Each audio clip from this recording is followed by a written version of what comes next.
Hello and welcome to Broken Dreams, SenetGate 2016 in association with our Tinkham debate group. When most people think of our Tinkham, they think of the golden sands and the turquoise sea. But there's another side, that when people come here and enjoy their holiday with their family and their children, the side that a lot of groups out there won't publish, a side that is hidden from the local tourist, a side that is hidden from the UK media, a side that is so sinister that it would make your blood curl if you realised what was going on here. When we look in the local holiday magazines, we see so much that attracts us because that is what they aim to do. They're aiming to put you on that plane, bring you over to your holiday destination. They make their money, your dream is fulfilled and so forth. But of course, we only see one side of a situation.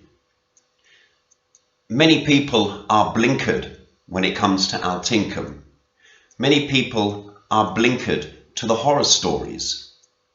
Many people do not want to know the truth, and when you give them the truth, even when you smack it in their face, they're in denial. Because some people just want to live life thinking that everything is hunky-dory, and it hasn't happened to me, and because it hasn't happened to me, everything is fine, it won't happen.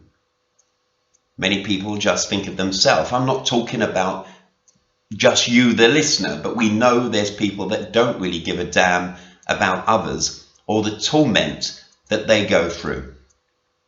When somebody loses their life savings in Turkey, we'll hear about it for a few weeks and we'll all type our comments in disgust on social media. And it's a shame really that it's the only platform there is to highlight problems, to highlight people's broken dreams.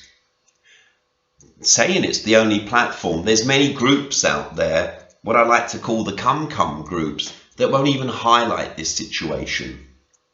They won't highlight how people, lives are broken. And that's a dreadful shame. Now, I'm sure for those that have been reading the local media and all members on our Tinkham debate group, as you know, we were the first to break this story over a month and a half ago. I know some media sources have catched on to the story, and good on them. You know, I'm not going to sit there and say we should just do it. Good on them, because it highlights a problem. Okay? Today I want to talk about two people that come to this town chasing their dream. Now, many people have chased dreams here and have fulfilled their dreams. But when we talk about Carol and David Wilson Tuthill, they chased their dream, and their dream is broken. Just like the legal system here is broken.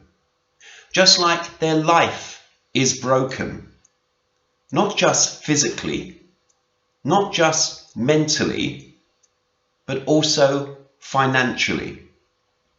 These two people that chased their dream and honestly believed in their heart that they were fulfilling their life ambition after working 40 years in the UK, after never signing on, after never taking anything from the British taxpayer. They saved their money hard. They sold their house that they would have worked years for, who paid a mortgage for 25 years.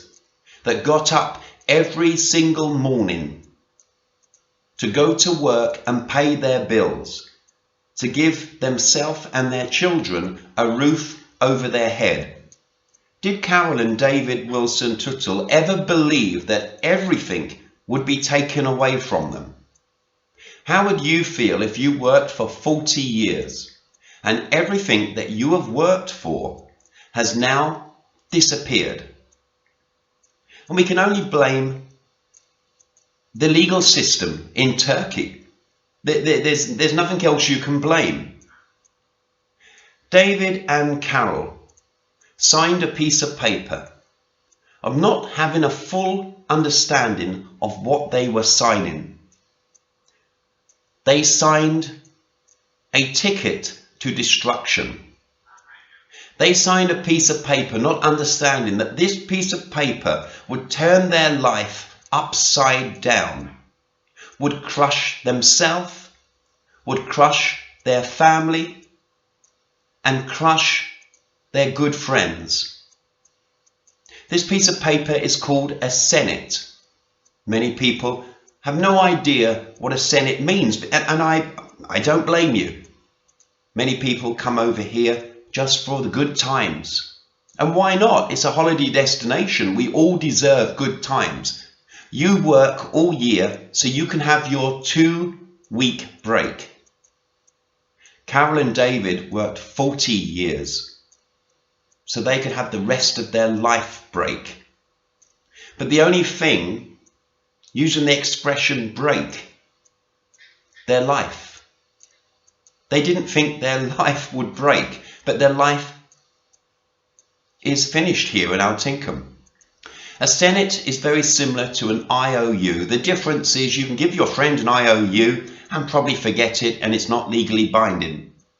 A senet in Turkey, a form of IOU, you're going to see it on the screen now, is legally binding. And if you sign one of these, now remember, Carol and David signed away 1.3 million lira.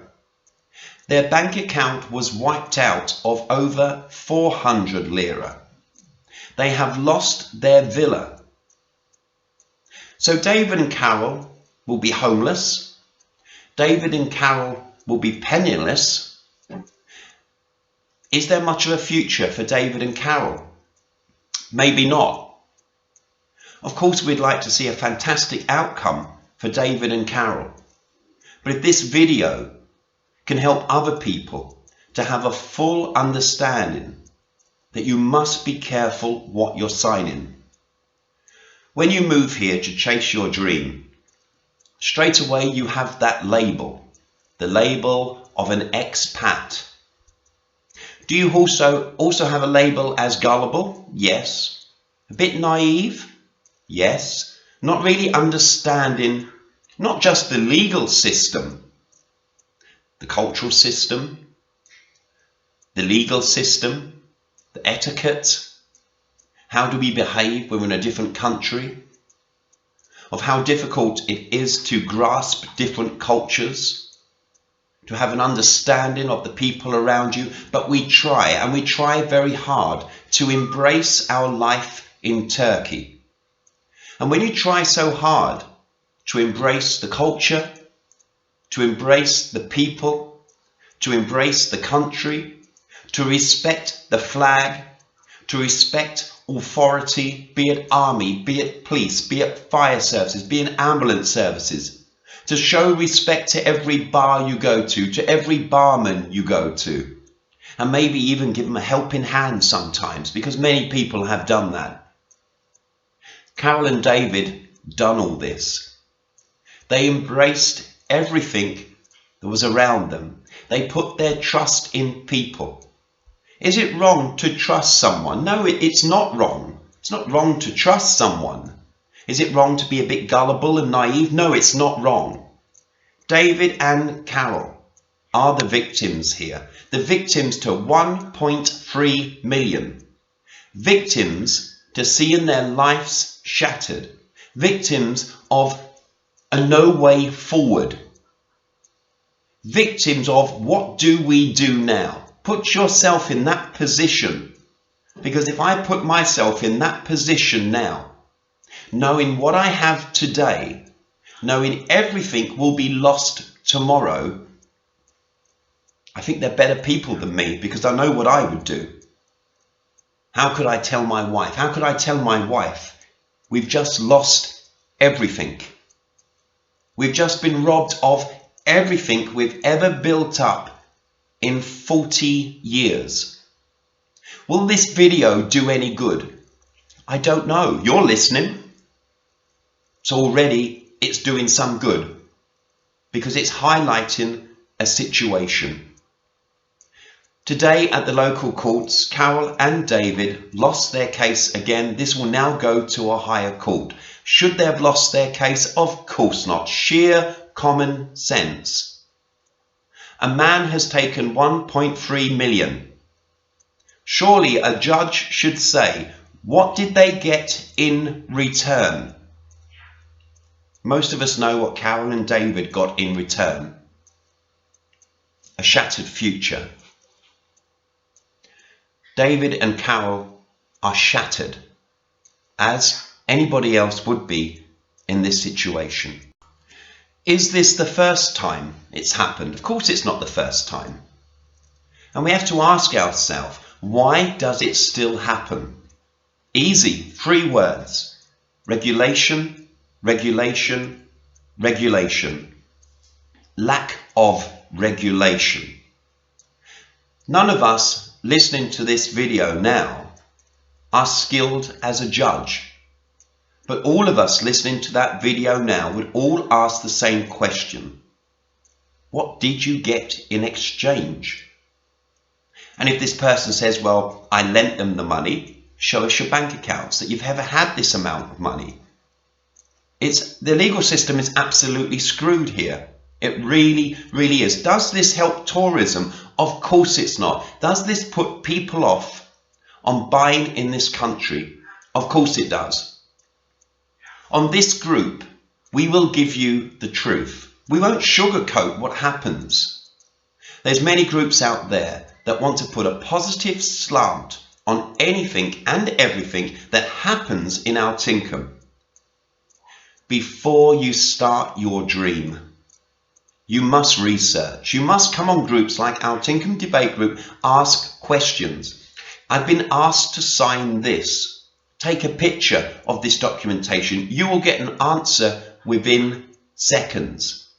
In hindsight, Carol and David probably wish they had have done this, but that's a bit late now, isn't it? All we can rely on now is the court system, the legal system in Turkey, and it's not looking good. We want to rely on the legal system. We want to put our trust in a fair, balanced system. Am I seeing fairness?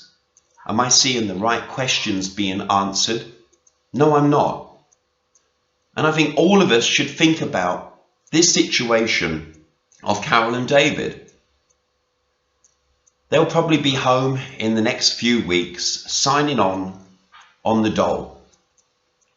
Out of retirement, back to working full time. And will have to work until they're over 70 and then rely on a British pension. Could David and Carol ever come back to our Tinkham? Would you? When you're sitting telling everybody how wonderful it is, I want you to think about Carol and David Wilson Tuttle. A few of the expats have come together here and supporting them. A few of the expats are also buying them shopping. Think if you couldn't even pay your electric and water because you've been robbed of everything you own. I have a statement here from Carol and David, and I'd like to read this statement out. It's hard hitting, probably because it was wrote from the heart. It's titled, Expats Have No Voice. And I agree with that. But you have a voice on this group. So share your voice, share your experiences, share your knowledge. David and Carol say, we are victims of crime. When will the authorities take responsibility for the safety of expats and the civilians of this country? They know who the perpetrators are. They should be jailed for the callous actions. Good, honest, hard-working people who want to live in this country and want to call it home are left with nothing and no one to help them.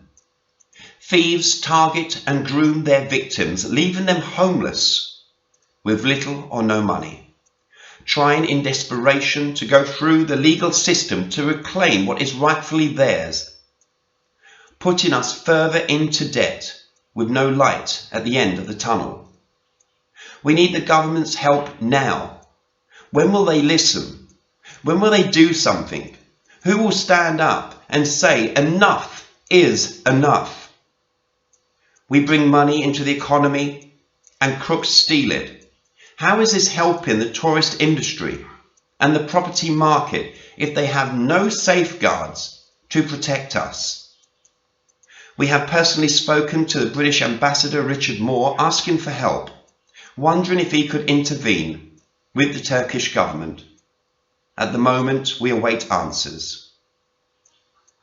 The relationship between the two countries could be positive. There could be a positive outcome to this situation if regulation was put into place. We need help, and we need it now. That's a hard statement, isn't it?